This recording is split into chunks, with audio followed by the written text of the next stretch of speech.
What's up, everyone? I'm trying to figure out, I'm doing this on my phone, so I'm just trying to figure out how to get the orientation correct.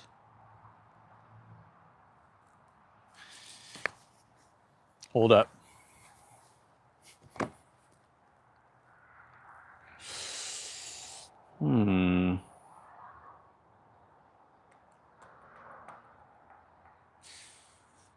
This is my first time ever doing this on mobile. And it'll be interesting. Tell me if you can hear me. I'm actually looking for where the chat is. Okay,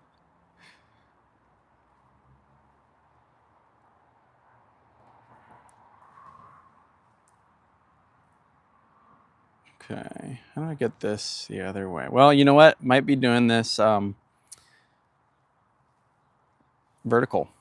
So let's see if I can change that on my tripod. Hold on. How does that? Okay. Thank you for telling me that you can hear me. Is that orientation right on you guys' screen? Or is it, or do I need to go landscape? Let's see. Wait, nope, that's not it. Come on. Okay, well, you know what? I'm just gonna go like this. Wait, okay, yeah. Titus Relo, you said yes. As in, this is gonna be good? This is like a good orientation? It's right, great, awesome. Okay, the next thing I need to do is figure out how I can, oh, maybe this is it. Ha, there we go. Okay, guys. Coming to you live from the Griffin family farm. I'll turn it around real quick and do a little preface. So, guys, thanks for joining. Appreciate you tuning in, whether it's now or in the future. And I'm just reading off my notes a little bit to make sure that I hit everything. So the purpose of this tour, and then I think just future tours, is that I think that I've seen people on YouTube kind of build farms in a very curated way in the past. And I totally get that, because all of our videos that we make, we try and really make pretty polished and show only what we want you to see. But there's also, I think, I would have really appreciated for a lot of people if they would show kind of the more, the progress behind actually building things from scratch. And so that's what we're going to be doing. The technology side of it will only get better, but also the farm is going to progress, as you see, as you tune in from time to time. We'll try and do this every week. Might even try and do it a little bit more often, just to update on various projects. But to finish my thought from before, I'm going to try and just be able to show you guys the unpolished side of building a farm on a residential piece of land. And so that's what we're going to be doing. And for these tours, I'll just kind of give like some progress reports on various projects that I've got going on. I want to show a lot of the kind of KNF stuff that we're doing in real time, the Korean natural farming activities. And so I think a lot of that is, it sounds pretty mystical, and I just kind of want to show like it's actually pretty normal, and doesn't have to be crazy. And yeah, so let's see. If you're tuning in, go ahead and say where you're coming from, the zone, general area, and what you're up to, if anything, in the garden. Would love to hear from you. I'm in zone, I think it's 7A now. Pretty sure we bumped up a half zone from what I heard in one of the comments recently, actually. But we're in the Spokane, Washington area, and it's about a nice brisk 31 degrees outside. So flip the camera around, and here we are in my front yard. And it's beautiful. I mean, it's clearly a farm. Saying that facetiously. So the name of the game right now for us is actually cleanup and just kind of clearing the land and making all of the observations that we need to make. And so you can see, if you guys caught our should you cover your yard in wood chips video, this is the spot that we covered in wood chips like 5 years ago. And we've got these rose bushes that are kind of mixed with like some trees and in the front yard, and we're probably gonna need to take those out because they just spread. We have to cut them back every single year.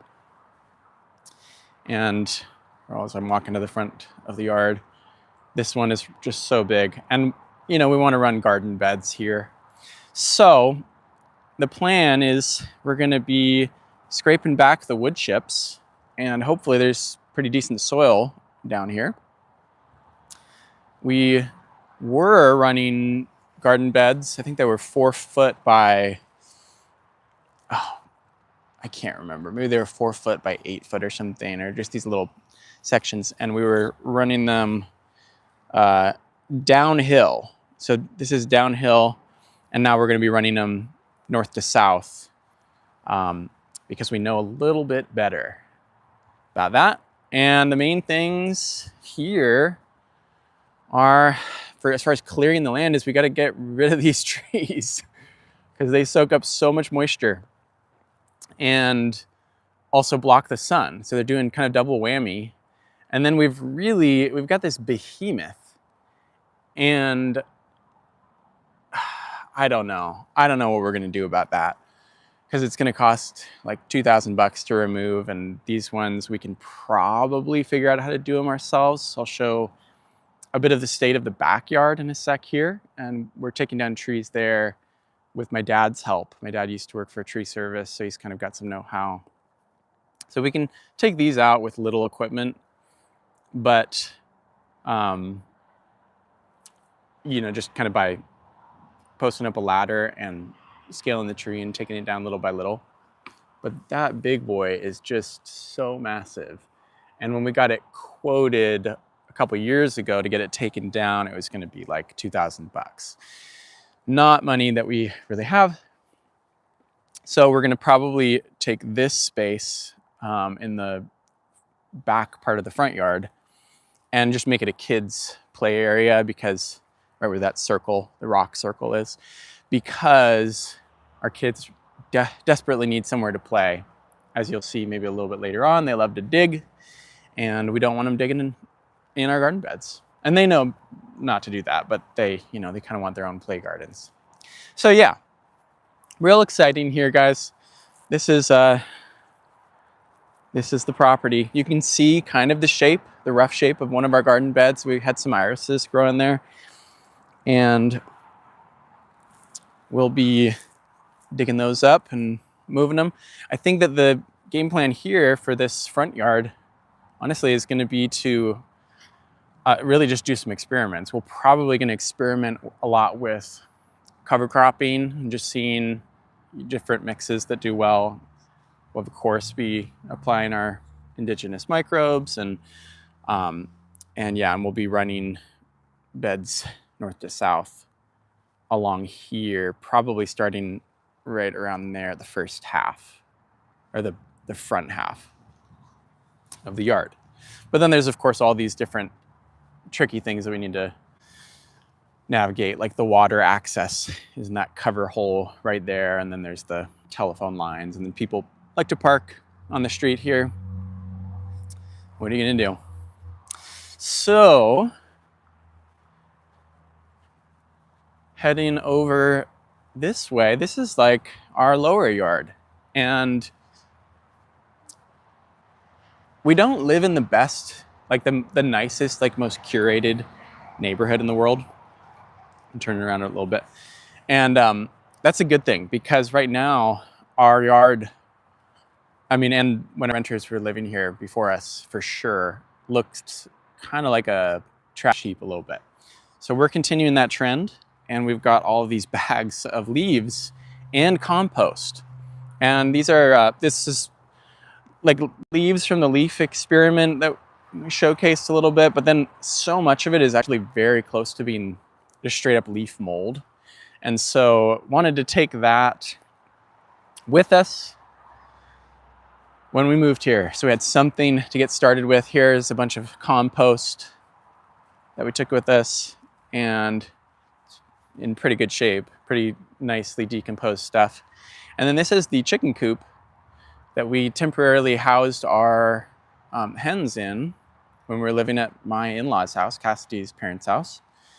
And we're gonna be, I'll kind of show you guys the plan a little bit later on, but we're gonna be moving their chicken coop that we've got here to a different location, so we get to use this to house them as their temporary home once again.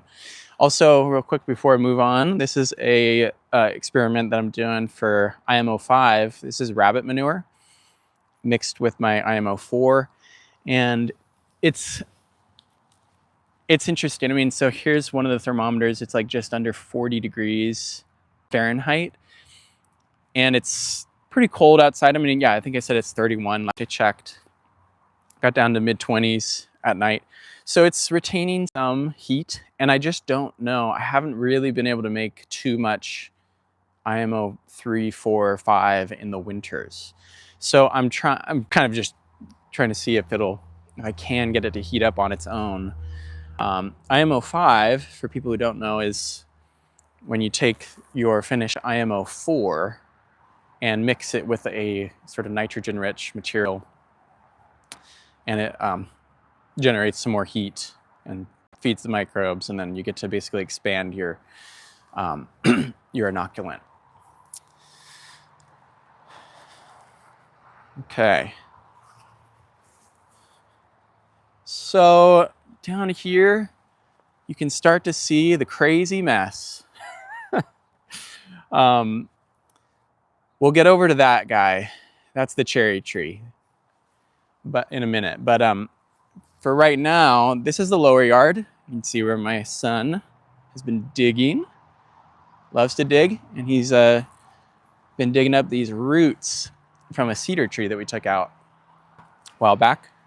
But these are going to be garden beds down here, and run them again north to south. And then back there is where we're going to put the new chicken coop and composting center. And the reason is because it's pretty convenient to take materials straight off the street back way back there, and then just back them up and dump, like get a manure load or bring our bags of leaves or whatever, and then we feed those to the chicken pen or the run.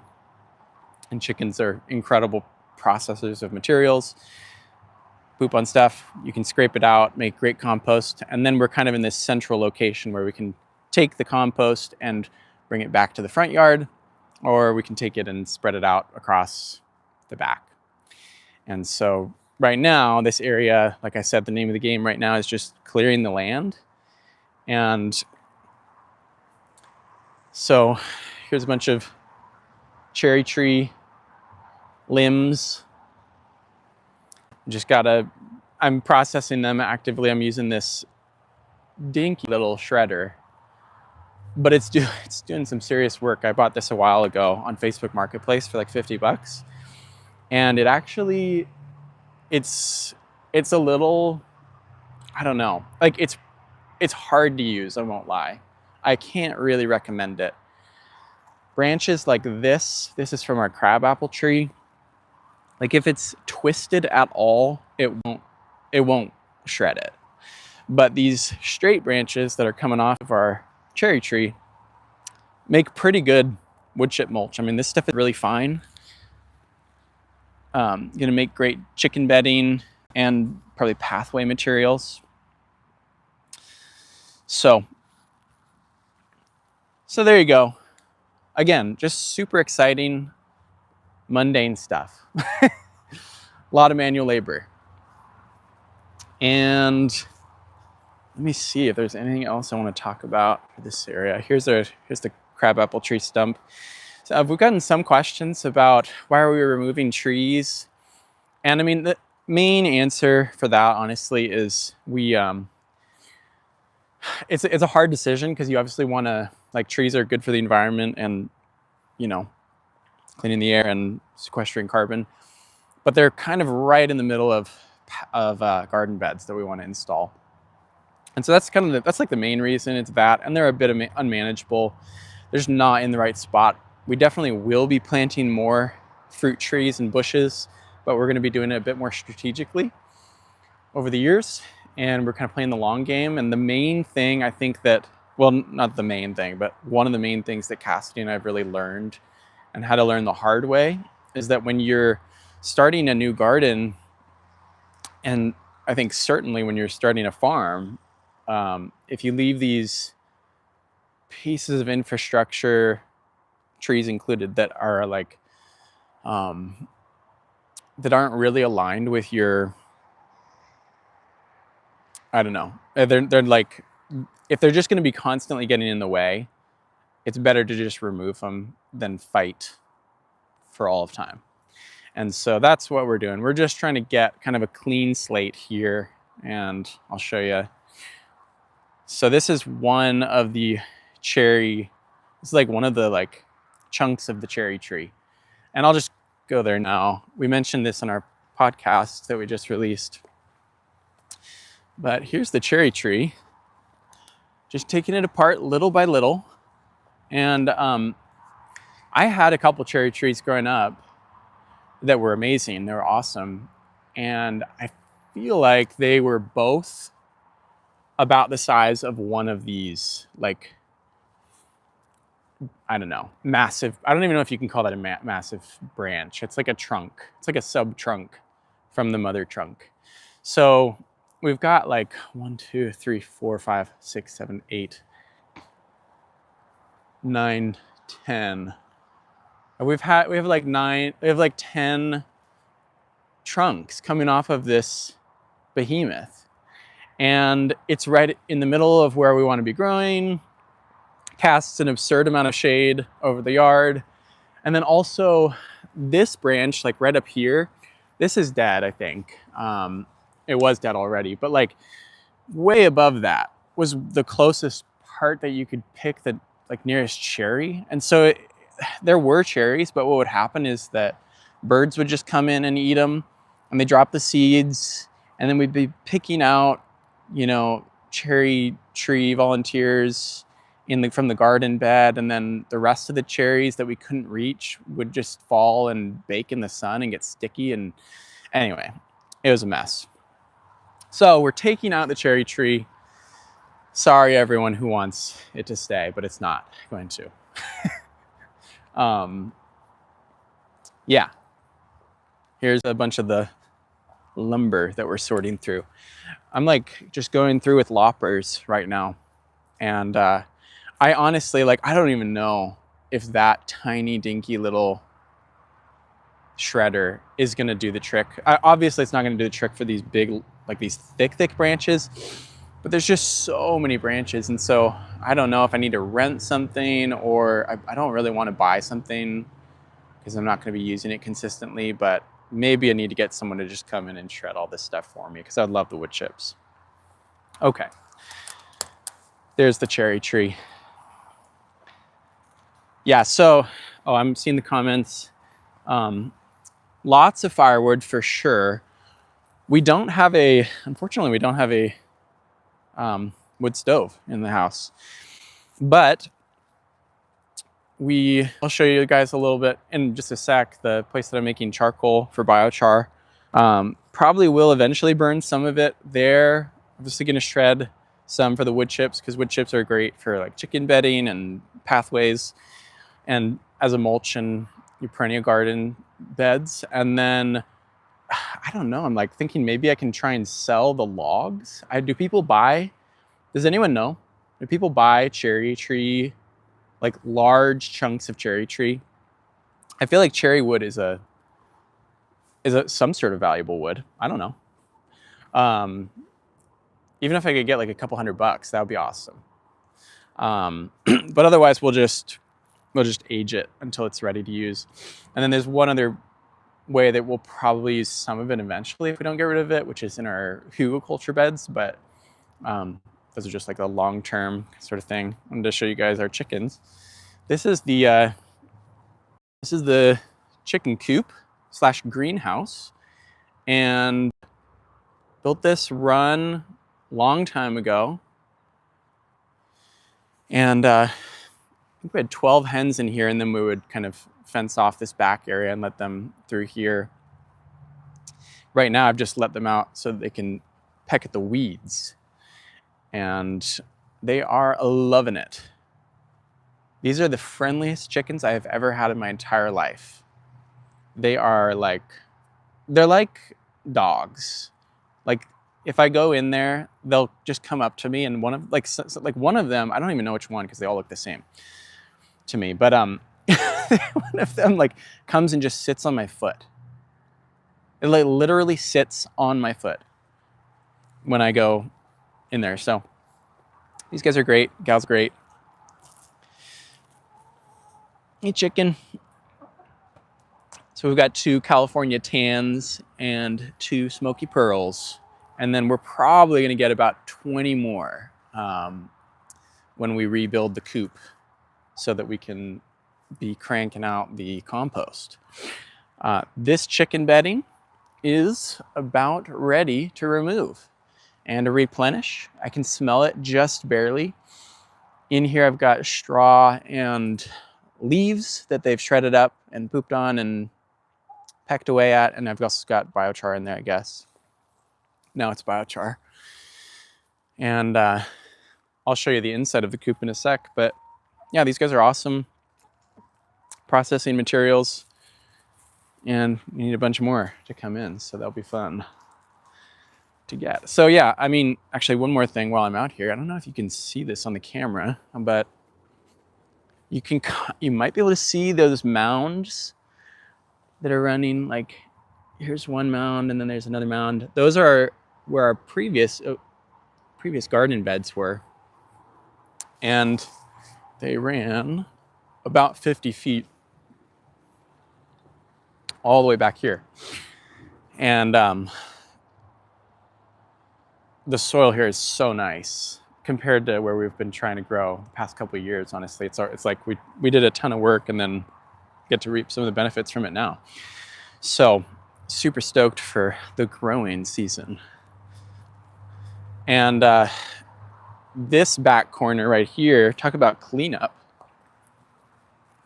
This is like, the way that I describe this back corner of our yard is it's like the Tupperware in the back of the fridge that's growing mold inside of it, but it's like you don't want to deal with it, because when you open that up, it's like, am I breathing in toxic fumes? But then you have to wash it, and maybe you just want to throw it away. Anyway, that's how I describe this. I don't know what's all growing down here. It's probably scary. I think I almost got stung by a bee here a few years ago. And I just need to dig it out. I need to get all these rocks out so that we can extend the garden beds that way. Yeah. Good amount of work. Okay.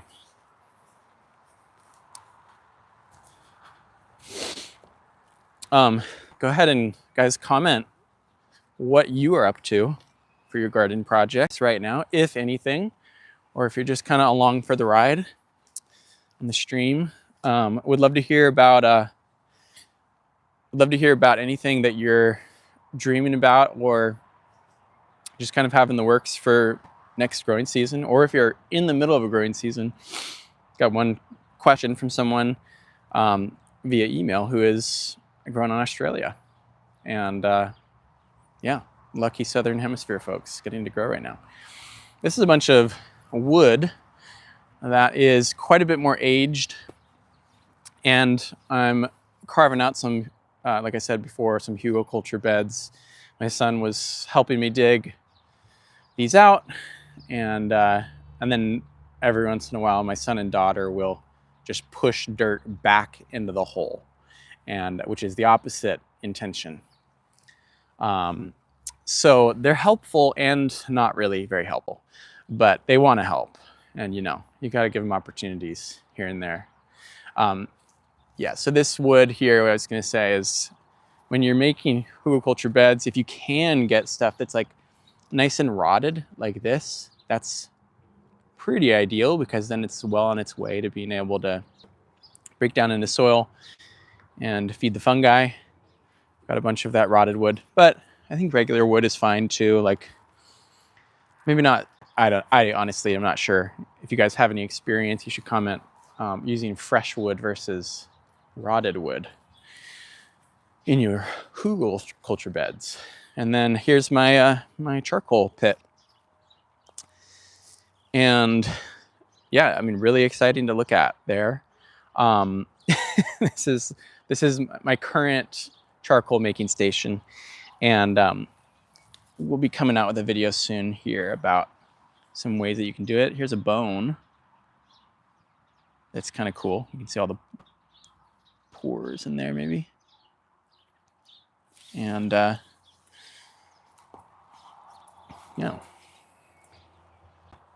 Okay. All the piles. Got to do something with all these pine needles. This is the other big tree. Man, I am so, I just kind of get into a different zone and I forget everything that I wanted to talk about on these. But this space, I'm going to conclude the tour here. This space, so the shed, the tree, the chicken coop / greenhouse, and the run, and the cherry tree all need to go. It all needs to go, because we want to run garden beds straight through here. And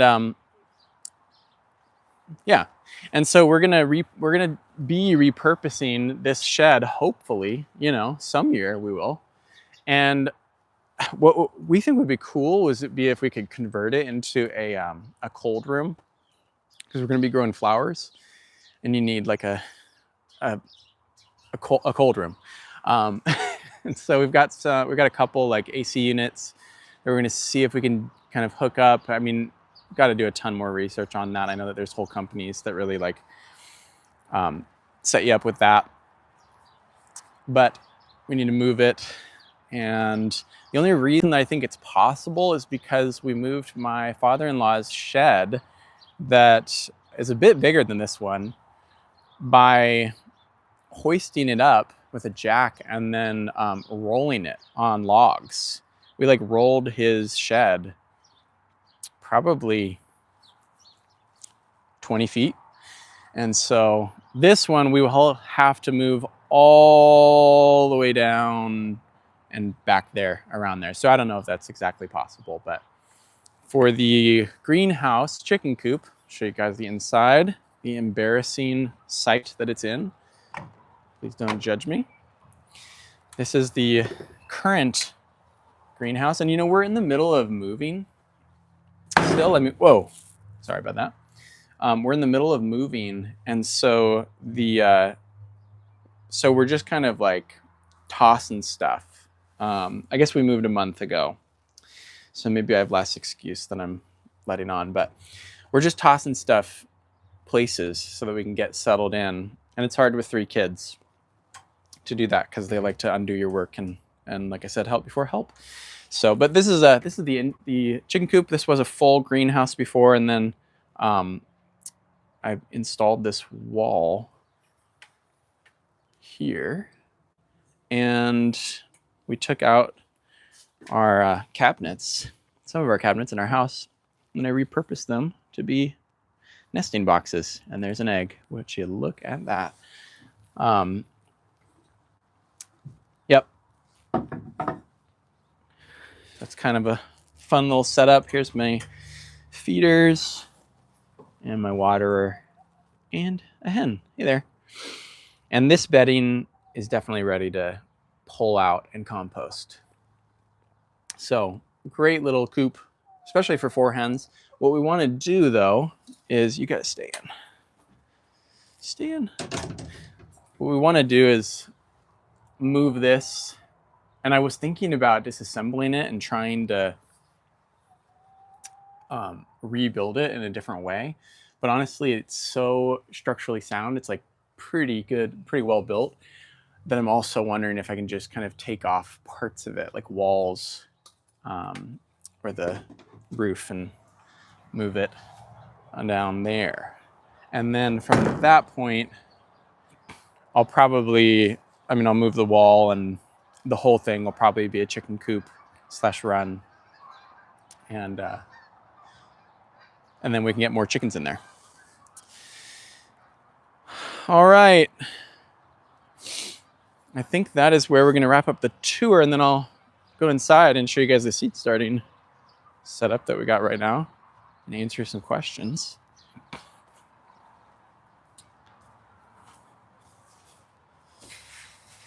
This is our, oh my gosh, it's so messy.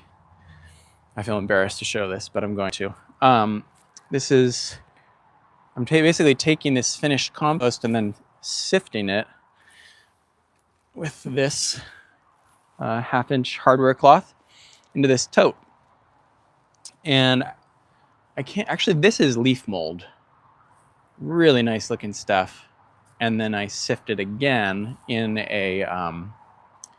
through a 1/4-inch mesh sifter. But we're doing some experiments with using leaf mold in our potting mix and trying to make a good potting mix out of all stuff that we can make on site. We're going to be experimenting with biochar and as a vermiculite replacement. All right, let's go inside. So here's some of the plants that we've kept alive through the move. And then these are our seeds. So we've got, this is just 3 racks of Lysianthus. And there's our kitty, Sasha. Hey, Sasha. So yeah, 3 racks of Lysianthus, and we're doing experiments. So we've got different, basically treatments, kind of variations on the potting mix using our KNF amendments. And we're going to see, the reason that we're doing a lot of testing right now on Lysianthus is because it's a flower that's well known to be susceptible to some strain of Fusarium, which is a fungal disease. And we want to see if, IMO and even just the simpler KNF inputs can really help with that, help fend off that fungus. So, okay, I think we covered most of what I wanted to look at today. So I'm just going to set us up and review a few of the comments. Guys, thanks for tuning in again. If you're coming in just now, welcome. Thanks for joining me on the tour for the first Griffin Family Farm tour. First of many. And guys, thanks for the support in taking out those trees. It's a hard decision, but got to do it. And my TCHB just made a corner for compost, planted corn yesterday. That's amazing. In New Zealand, NZ, New Zealand, I'm guessing. That is awesome. If you're in New Zealand, or maybe you're somewhere else. And pumpkins are taking off. That's awesome. Lucky. Okay, Titus, Rillo, not much so far. Planted a couple cover crops and mulched my beds. Hey, that's great. That's awesome. Titus, did you say where you were growing before? Maybe you said it after. I don't know. Okay, got apricots. My TCHB got apricots and cherry plums ready to harvest. Need to think about how to preserve them. Yeah, totally. I mean, man, when I think about our apricots, I think about dried apricots. Love dried apricots. Had an apricot tree when I was growing up. My parents cut it down. It probably was like diseased and nasty and stuff, but I was so sad because I just ate them fresh off the tree. Good memories. Okay, Ivan Derb 3. We have 21 chickens and 2 steers and just got 20 inches of snow. So the cow manure I gave to them is frozen and buried in snow. This amount of snow is unusual for our area of Ontario, Canada. I always think of Canada as getting a ton of snow. So that's surprising to hear. But that's awesome that you've got so many chickens and animals that you can harvest their manure from. Um, yeah, I get the cold weather just, it's like a couple days ago, it was 50 degrees here. And, and now it's down in the mid 20s at night. And so I walk outside and the ground is frozen solid that I was just digging in. It's kind of a bummer, major buzzkill, but it's January. Argles, what's up, dude? I'm just in planning mode, seed buying and sharing. Nice. Yeah, we totally, as we've been buying seeds for the flower farm, we've been forgetting to buy seeds for our veggie patches. So we're going to there's actually a really good local seed company in Spokane. I can't remember what it's called, or just a seed vendor. And so we're going to go there pretty soon and pick up a bunch of packets. Yes, we do have a ton of work ahead. That's kind of why I want to do this, is just to be able to look back on this tour and the tours that we do kind of over the years and be able to track some of the progress. So, okay. Titus Rillo, California. That's awesome. Nice. And my TC HB, New Zealand. Cool. Well, guys, one thing that I want to do, and gals, one thing I want to do for these tours is be able to just kind of workshop with you guys, take the opportunity to help answer questions for sure, but even just, I want to get better at being able to help people address different problems they've got or different questions that they're trying to have answered. And so if you have questions or projects that you're working on or ways that you're trying to think creatively, loop me in if you are willing to, and send me an email to taylor@thegriffinfamilyfarm.com, and I'll think about some ideas, some things that come to mind or ways that we can kind of workshop stuff. And one question that I got, this is just a very practical and reasonable and frustrating question from Astrid, who's grown in Australia. And she asked, what stops rabbits eating seedlings and dahlias, etc.? Thank you. Yeah, so super annoying problem to have. Rabbits in general, just an absolute menace to gardeners, a classic menace. And so I've got a couple ideas, but also for those of you listening in the comments, if you have dealt with rabbits, it would be great. It'd be, really potentially helpful if you've found a solution that works for dealing with them, to actually just drop that in the chat. And let's do this for Astrid. So the ideas that I've kind of, as I've organized my thoughts and thought through it, there's like maybe a couple different categories of ways that you can stop all pests. But particularly, so for rabbits, you've got like physical obstruction. So you can build a really intense fence that you dig down into the ground a bit so they don't, dig under it. And you also need to make it pretty high because rabbits are jumpers. So the fence is probably like one of the most labor and cost intensive options, but probably the most effective, I would guess, for just keeping all sorts of pests out. All sorts of like animals. And so that's kind of maybe the grade A option that costs a lot. As far as some other ways that you can do it is you can experiment with some plant sprays. We've got a couple different homemade plant sprays that we have used with varying success for deterring pests. So if you're up for it, you can make the Jadam sulfur. I've heard that repels rabbits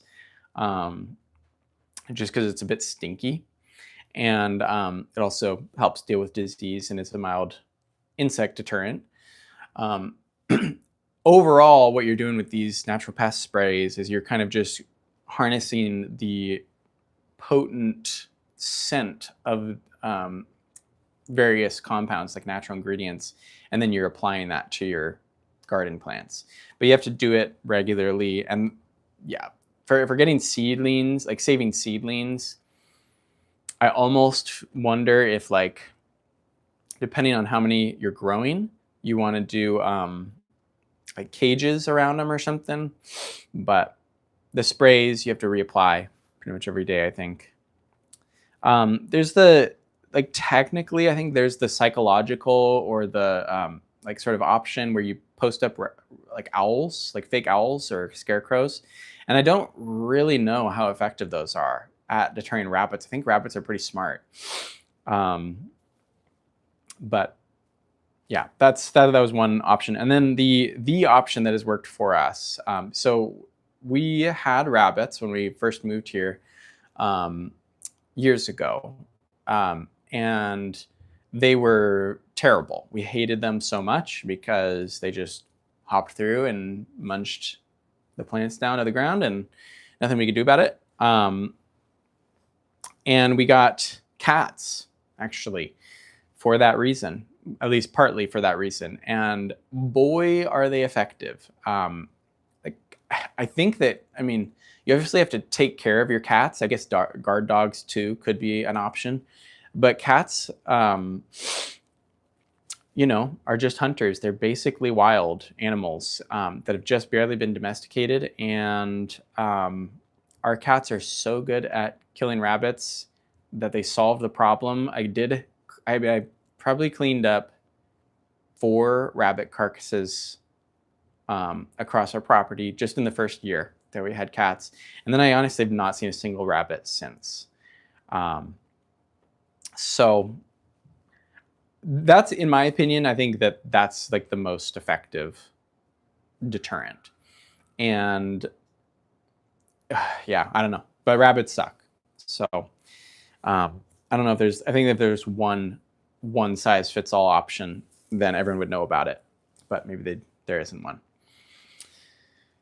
So Argos, you're saying cayenne spray. Yep. Yeah. So this kind of similar idea, just if you can use like a soap, a really clean soap or a wetting agent to help it to cling to and spread across your plants, you could do a cayenne pepper spray, or, you know, cayenne and garlic. Chris Murphy saying, I'm sure there's a market for the furs. Yeah. The furs, gosh, I'm trying to remember. I would find these rabbits in, like, sorry guys, this is a little gross, but I'd find them in pieces, bits and pieces spread throughout the yard. And the fur was like, I mean, the skin was gone. Our cats are so feral. They would just eat the skin and then leave these tufts of fur. And then I would find like haunches. But you're right, they become bokashi. Go into the compost bin. And full circle. Yep. Okay, I'm going to be reading back through. If anyone is watching this in the future too, feel free to drop comments. Crystal Martinez, you said, do you have a pencil? No, I don't. Well, I have an Apple Pencil. Actually, I've got my iPad right here. Why, what's up? George Berger, what's up, dude? Thanks for tuning in. Actually, here, I'll turn the camera around a little bit. Show you guys. Here's the part of our seed starting setup. This is where these bins, we mix our potty mix in, and then wet it down with various inputs. So right now, we've got our LAB, got to make some more soon, and our vinegar, fermented plant juice, and Oriental herbal nutrient. Mix it up in this bin right here, and then wet down our potty mix And then we've got this spray bottle, and Cassidy's doing some experiments, actually just spraying our seedlings with the inputs that we've got here, and seeing how they are impacted that way. Also,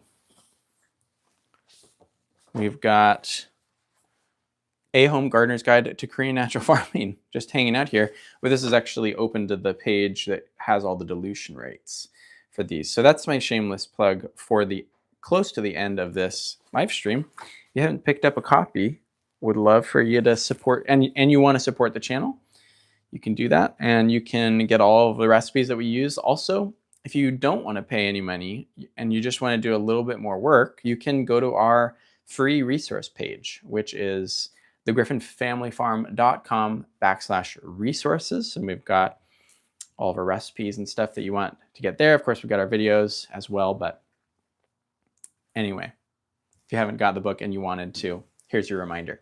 And if you have bought the book, please leave us a review on Amazon or send me an email review of the book, and I'll post it to the website. It would super help. All right. Crystal Martinez, you need to borrow it. Okay. Megumi Forsaken. Hello, I'm British. Nice. Are you growing anything over there? I've heard that, I mean, I feel like British people are just always growing year round, which is kind of insane. Okay, Chris Murphy, what's my best and worst plants? Just in general, like all time that I've ever grown, or right now? I'd say if it's right now, we don't really have too many plants growing right now, actually. So it's probably not right now. All time, cabbage. Cabbages are so hard for me to grow without the earwigs and the slugs getting in there. And it's such a bummer. Like I'll use them. I'll like cut out the slugs, or try and clean them up. And some turn out better than others. But I feel like that is like one of the most pest-ridden plants that I always get. And it's so frustrating because I love making sauerkraut and kimchi. And the slugs kind of ruin that. So my eye color is piercing. I've heard that a lot before. I get that a lot. Thanks for the compliment, though. I appreciate hearing it, reading it. My TCHB, I tried bokashi from your shorts on it. Pretty interesting. Kind of worked, but probably needed to leave it longer to break down the veg scraps. Yeah, I mean, I'd say for that,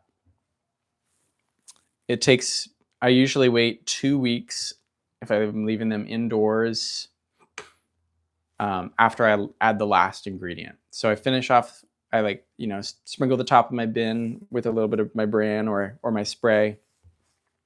And then I let them ferment. And you got to keep draining off that liquid too as they age inside. At least that's what I've noticed, because it tends to pool over time. The moisture gets drawn out, and you want to remove that. And so, yeah, so I wait 2 weeks and then I use it. And sometimes I wait a little bit longer. But if you're hot composting it, I feel like 2 weeks is pretty safe. If you're like digging it into a garden bed that you want to use in a couple weeks or a month, then maybe try and age them a little bit longer. But there you go. You can also, we've got some I think we got some more in-depth tutorials on them than from just the shorts. If you want to look into that might answer some questions. Chris Murphy said maybe grow broccoli instead and pretend it's cabbage, because it is. Yeah, kind of. I mean, they're both brassicas, but very different texture to me. And I don't know. I think I've fermented broccoli before. It's just not the same. It's not the same to me. I like actual sauerkraut and kimchi. George Berger, appreciate the compliment. I don't know why you shouldn't say that. You could say that I'm an attractive man. Appreciate it. Same species. Well, yeah, they're both from the, is it just the Brassica family or the, I don't know, same cabbage family? All the Korean farming info is really interesting. Yep. I think so too. I totally think so. So if you have any of the like nitty gritty specific questions, that's what I'm here for. Like, I don't know. How do I'm trying to think of a really nitty gritty specific question now, because I've been doing it for a while. Well, broccoli, Brussels sprouts, cabbage are just different dog breeds, same species. True, but like different dog breeds, broccoli, Brussels sprouts, cabbage all taste different. Haven't eaten dog, but I'm sure that's the case. That was weird. Sorry, guys. Okay. Guys, I think we might wrap it up there.